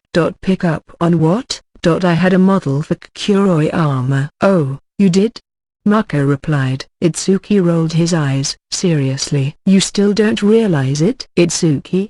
The model for Kuroyama, this charming woman you went on about resonating with so much. It's you. Mako Shirakawa, huh? Mako's mouth dropped open. There's a lot of fiction in this, of course. But the personality and behavior and stuff is pretty much all you. Mako Shirakawa, from my point of view. Mako's face glowed warmly. What? Wait a minute, Itsuki. There's no way I'm this cool and honest with myself. You don't think? Well, that's how it looks to me. And I had Kanaka read this, and the first thing she said was, whoa. You knew? So I don't think it's just me, you know?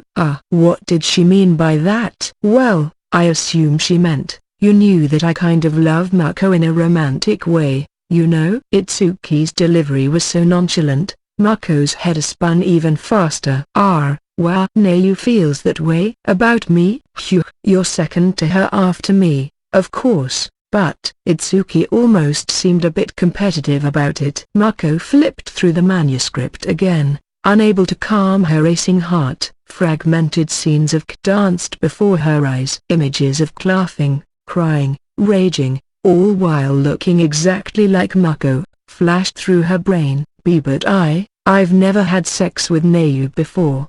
Like, things have gotten pretty taut between us, yeah, but we never went all the way. That part's all fiction, Itsuki replied, squinting. Don't let it bother you. Mako thumbed through the novel again from the start, face reddening more. Do I really look that way from your and Nayu's point of view? Yep. It's so hard to believe. Well, why don't we have Haruto and Kaiko read it, 2, because I'll bet you anything they'll know who she's based on in one guess. Mako sighed a bit. If you think so.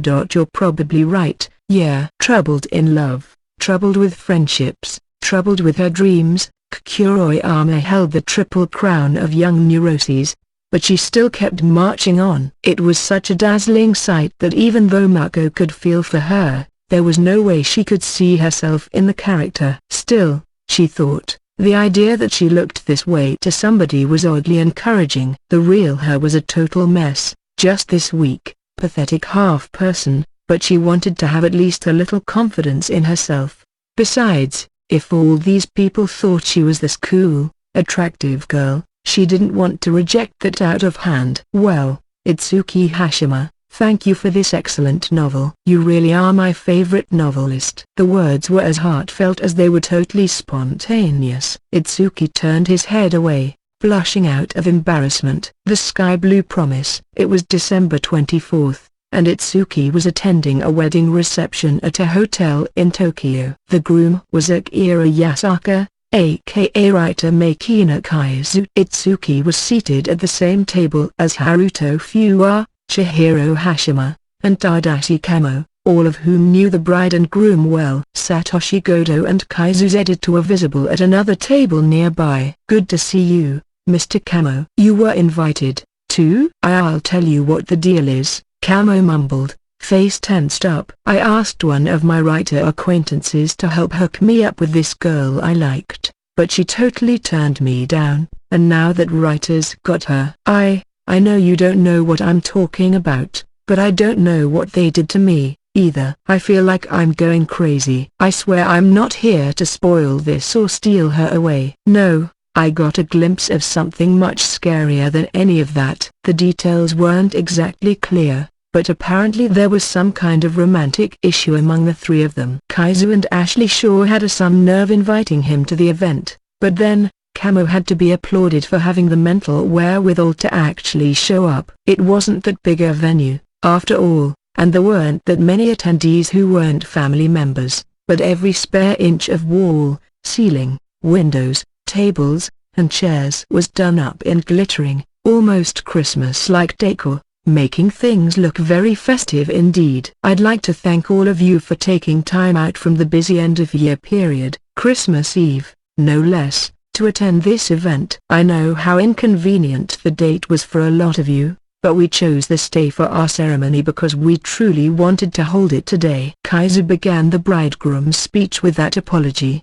December 24th, after all, was the anniversary of the death of Kasuga Sekigahara, the dear friend of both him and Ashley. The hall space in front of the venue featured several large photos of the bride and groom, but right in the center was a picture of the two of them laughing together with Kasuga. So I'd like to take this moment to tell our departed friend one thing. We're going to be happy, Kasuga. Just watch us. Ashley, in her wedding dress, was in tears as she said that to the audience. Itsuki doubted he'd ever forget the sight of her at that moment, not to mention the sound of Godo crying even louder than her own family. Itsuki decided to take a taxi alone after the ceremony ended.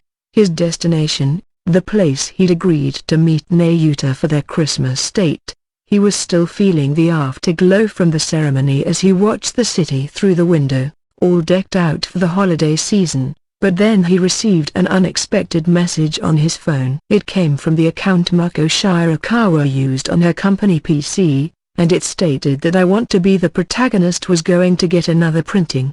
The first reprint had been announced about a week after release, so this was going to be the third printing, and it was a pretty big print run this time. The feedback they had for the book so far was virtually universal acclaim. Sisterly Combat Volume 10. Released back in July, All About My Little Sister Volume 9, September, Even LR Days Volume 1, October, all got good reviews, but I Want to Be the Protagonist was on a whole other level. People online were saying things like, my favorite out of any book I've ever read and best of all time and a masterpiece, and this book changed my life and now I want to be a protagonist.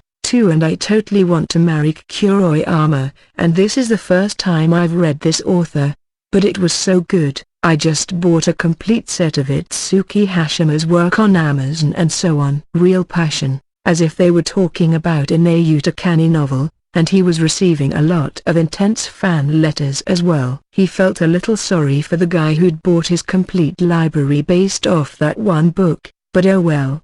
Funny, though. Shifting his eyes from the phone screen to the view outside, Itsuki allowed himself a little smile. After all those novels he wrote, struggling to become a protagonist and entertain as many readers as he could, it was this one, written for an audience of one, a love letter disguised as a novel, that was being hailed as Itsuki Hashima's greatest work. He knew that all his future novels would inevitably be compared to I Want to Be the Protagonist, and the thought gave him a headache. He could already imagine the jabbering idiots online slamming him as a one-hit wonder. But let's just be happy with this for now. If people called him a one-hit wonder, let them. All he could do was take this story where he was the protagonist and advance it along, step by careful step, line by line, following in the footsteps of this ideal self he wanted to surpass someday. The face reflected in the window was flashing a bold smile as the taxi reached its destination. As soon as he got out,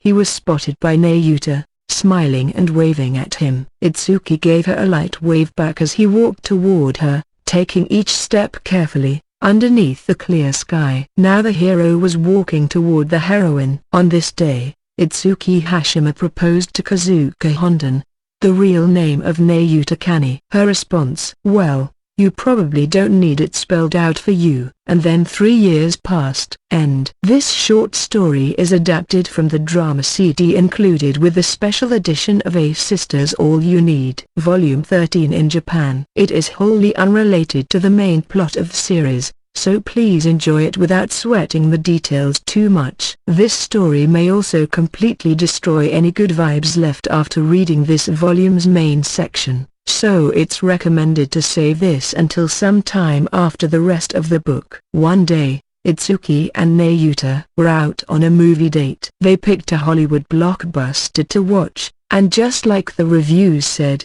the story and visuals were nothing short of spectacular. The big screen and extravagant sound system used by their chosen theater only added to the excitement. Wow, that was great, wasn't it? Nayuta said, beaming as she stretched a bit outside the theater. Yeah, Itsuki replied. I didn't think that bit at the beginning foreshadowed that other thing later. And that twist in the second half was crazy. The action was nice, too, wasn't it? Just all those huge, massive explosions everywhere. That was so much fun, right? And when he said that thing in the middle and everything went totally nuts, that was so awesome. Itsuki was visibly excited. It sure is nice to watch a movie for a change of pace. Kinda makes me want to make one myself, doesn't it? I mean, my books are being made into movies, but now I want to try something flashier, with a way bigger body count and everything. Maybe a shark film. If you made a shark film, I think that'd confuse a lot of your hardcore fans. Itsuki smiled a bit. Oh, by the way, Itsuki, I actually received a nice gift from someone in the movie industry earlier. A nice gift? Yeah, a video camera. It's a little old, but he said it was this professional grade one that people in the business use. Wow, Itsuki replied with interest. Like, something you could make an indie film with? Yeah, I bet they could lend us whatever else we need, too. And I think I could convince them to help with editing. Whoa, maybe we could make one. Huh. We sure could. Huh. He thought for a moment. Then let's do it. Nayuta smiled and nodded at his reply that was full of enthusiasm and not a lot of thought. Let's do it, Itsuki. Our very own original movie. Right.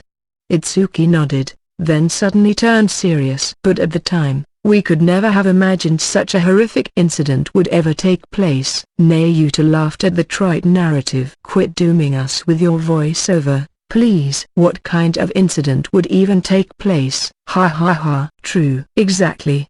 They exchanged a nice chuckle over this. But at the time, they could never have imagined something like that would ever happen. A few days later, at Itsuki's apartment. And so I'd like to kick off our first movie production meeting. Nayuta cheered out loud, clapping as Itsuki made the announcement. "A movie, huh?"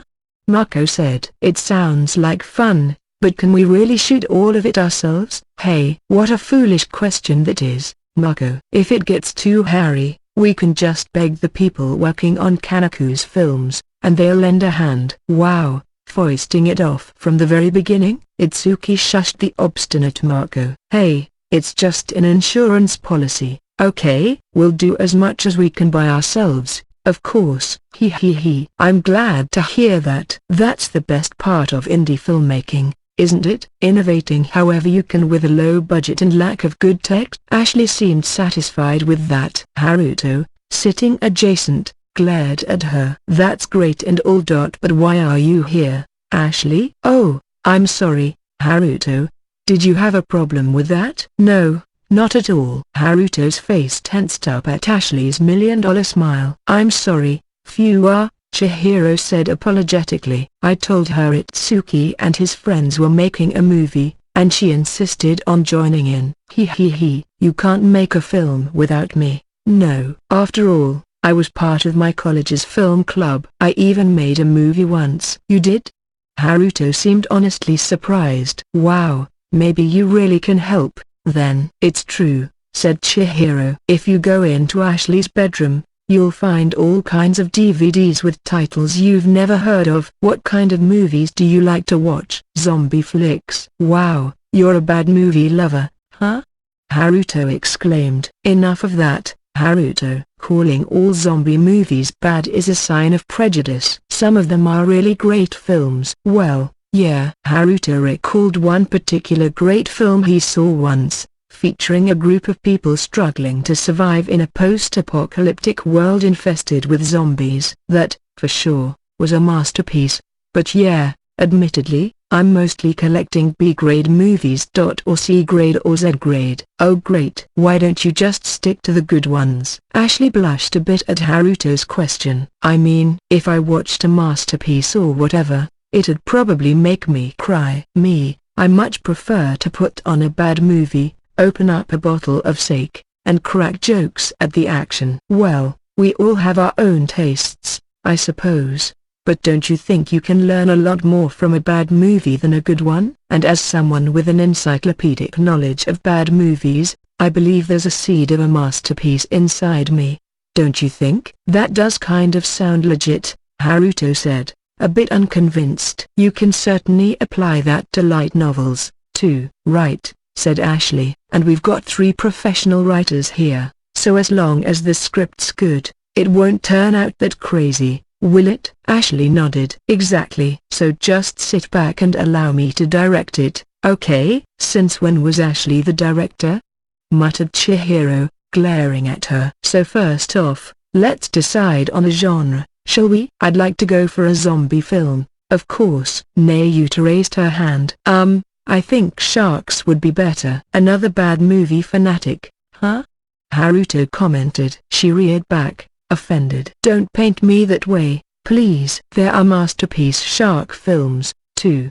Her voice trailed away. "I mean, less than I can even count." "Less? He. Sharks, huh? I don't mind that genre, either. They can be even more insane than zombie films." Mako raised an eyebrow at Ashley. "Aren't those films nothing but big sharks coming out and wreaking havoc on the beach and stuff?" "Well, Maya, just plain big sharks aren't anything unusual. What you could see are flying sharks, sharks on the ground or on mountains, shark ghosts, sharks with lots of heads, sharks fused with octopuses or demons, sharks bigger than aeroplanes. Anything you want." "I think there was a zombie shark once."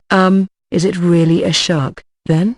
came the understandable question from Mako. "Oh, don't be that way, Maya." "No normal shark appears in a shark film." He. "Exactly. I have no idea what you're talking about." The nonsense of these 2 bad movie aficionados made Mako break out in a cold sweat. In the world of shark movies, if the filmmaker calls it one, then it is. "Okay. Well, I'd like to make something more decent." "Emotional." "Emotional how?" Mako thought a bit. "Oh, like, for example, A man and a woman fall in love and one of them dies. Or maybe a dog or a cat shows up, and they die in the end. So you're saying you'd prefer a story full of people and animals dying? Then you're good with a shark movie. No, I'm not. They'd die of illness or something. Well, if zombies catch a virus, that counts as a disease, right? Ashley said. Ugh, so you're more of a zombie lover, Maya. I said that I'm not. Mako shouted. Me, Itsuki said. I'm more into fast action than grim horror stories. You know, people using special skills to fight these huge battles. I'm more into fantasy, replied Haruto, like Lord of the Rings or Game of Thrones. We can't do that as an indie film, but... Oh. In that case, can we do a story with Gundams in it? You wanna make a Gundam movie? Haruto stared at Chihiro. Funny to think Chihiro's coming up with the most dangerous idea of all, Itsuki said, shuddering. Nayuta frowned. Sound like we all have different opinions. Indeed, Ashley said. In that case, Chihiro echoed, curious. Let's make a film that incorporates a little bit from all our wishes. Ooh, I can see that approach, too. Nayuta was all for Ashley's idea. That's crazy, Mako retorted. But Ashley just smiled and looked around the room. And you can do that? Yes, you're professional writers, after all. Itsuki gave her a bold smile. Hey, you've got us wrong, Ashley. Huh? The three of us aren't just professional writers. We're first-rate professional writers. Zombies, sharks, emotional scenes, supernatural action, fantasy, Gundams. I promise you we can bring it all together to produce the greatest piece of entertainment ever made. He. I'll look forward to that. Ashley smiled, satisfied. Ugh, I can guess how this is gonna go.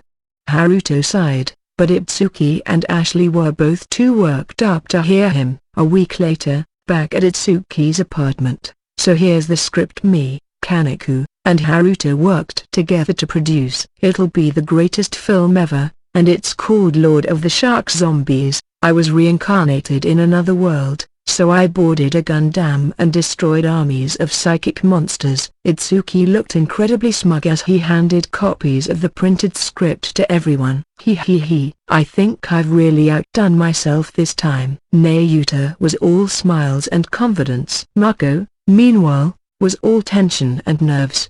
The title's already giving me a bad feeling. But what do you think of it? Fuwa. At first, a haggard-looking Haruto replied, I was just trying to keep this reined in. But I couldn't stop Itsuki and Nayu's stampede, and in the end, not even I'm too sure what I was writing exactly. But maybe it really is a masterpiece, so just go ahead and read it. All right. For now, the group decided to read through the script. Wow. Whoa. Mako and Chihiro visibly winced as they pressed on. From zombies and sharks to tear-jerking scenes, psychic powers, fantasy, and, yes, a Gundam. It was a chaotic mix of everything that people had requested. Just reading it made their heads hurt. As for the reaction of Ashley, the director, a thin smile appeared on her face as she read. She was no longer willing to hold back her emotions. Ashley? Just as Chihiro looked at Ashley's face, it's wonderful. So wonderful. This is exactly the script I was looking for. Are you crazy? Chihiro couldn't believe her ears. Ha. Isn't it? Itsuki couldn't be prouder of himself. Well, if we have the okay for the script, it's time to get down to the nitty-gritty. And Nayuta was just as excited as those two. 3 days later, the gang arrived at an uninhabited Okinawan island for shooting. Itsuki, Nayuta, and Mako had visited this deserted place a long time ago. It was the perfect backdrop for the first scenes. Look at that ocean.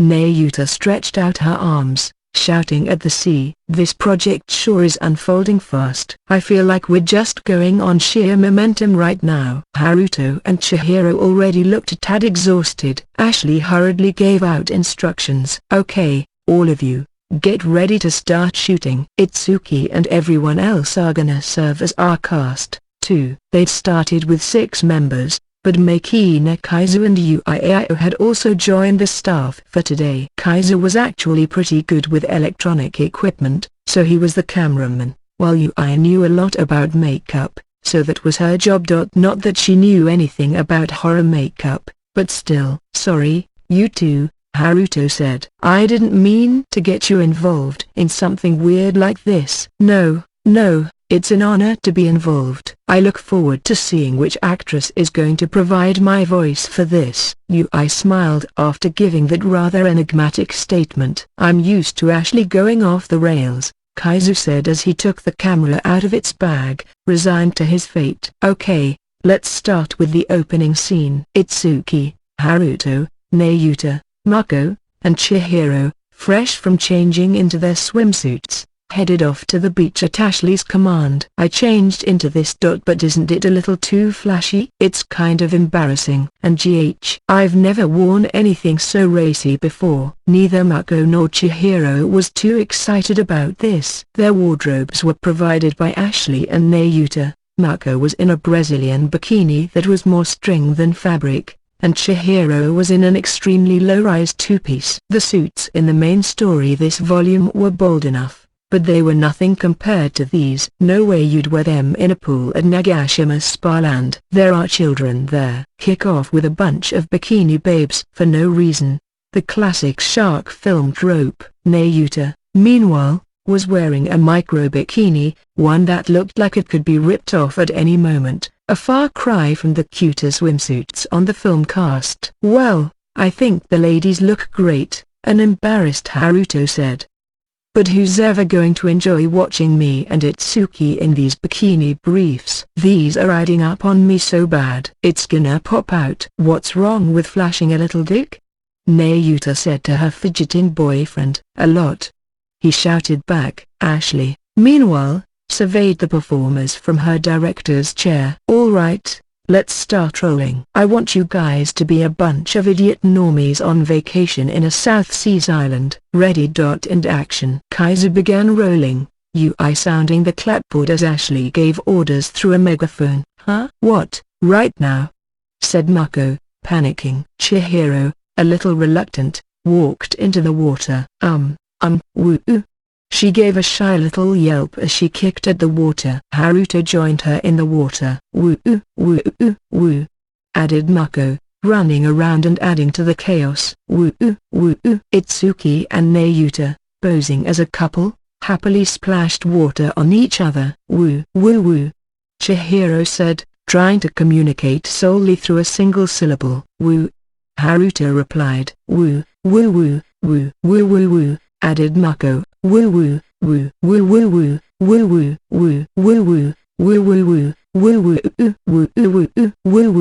After getting a bunch of shots of the gang messing around and going woo a lot. Okay, cut. You geese were great. A lot of wonderful excitement. Ashley gave them a satisfied nod. All we said was woo, a bewildered Chihiro said. Party people can talk to each other with nothing but woos, you know. That's how it works. Really? Wow, that's impressive. And now for the debut of the shark zombies. Mako warily said. What exactly are shark zombies? Whoa, interjected Haruto. Didn't you read any of the world building? Shark zombies are terrifying mythical monsters who live on this island. Zombies with a shark's head. Anyone who gets bitten by one is said to become a shark zombie themselves. Do we really need the shark element here? Aren't regular zombies good enough? Mako had a point, but Nayuta sneered at her. What are you talking about? Shark zombies are good swimmers, so they can attack ships approaching the island. Oh, they're amphibious? Wow, like Skakrobots. Chihiro, who had browsed through the supporting material, was glad to see that detail in action. Okay, guys, get ready. Itsuki and Nayuta, you're making out behind a rock when the shark zombie attacks. Haruto, you'll be playing the monster. Here you are. Ashley gave Haruto the tools he needed to become a shark zombie. A shark mask and what's this? Haruto stared at the unrolled set of tights. It's a form-fitting lycra zombie cosplay suit. Mako winced. That's pretty realistic. Where do they sell those? You can get them via mail order easy. It's Halloween stuff,